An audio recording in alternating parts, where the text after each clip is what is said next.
Hello everyone, I'm Chris Erickley. Welcome to your Monday edition of Political Empire.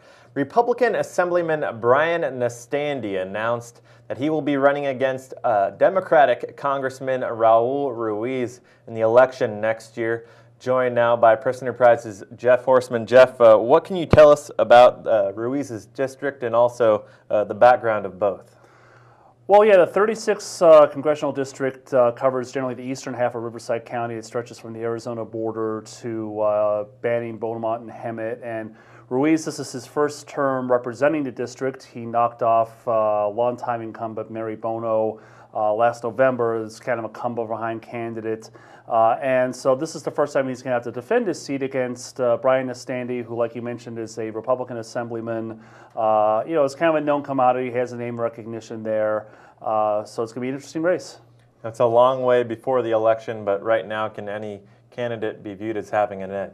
Well, right now you'd have to think that Dr. Ruiz is going to have an advantage, not just in terms of his fundraising. Right now he has more money in the bank than the Brian Nestande. All that can change over the course of the year.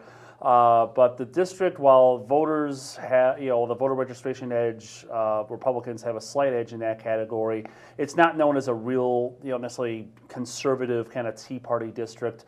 And plus, you got to think of the election we held today that Brian Nestande would be at somewhat a disadvantage given how unpopular Republicans are in the polls over what's been going on in Washington with the federal government shutdown. What are political analysts saying about the race?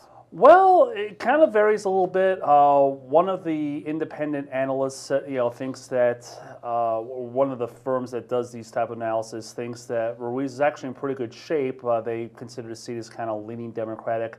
Another one actually considers it more of a toss-up. Again, they're looking at that voter registration edge. They're noting that Mary Bono Mack, a Republican, held that seat for a long time. So a lot can happen between now and June when the primary is going to be held. Jeff, thank you for joining us. That does it for your Monday edition of Political Empire. Thanks for joining us, and we'll see you next time.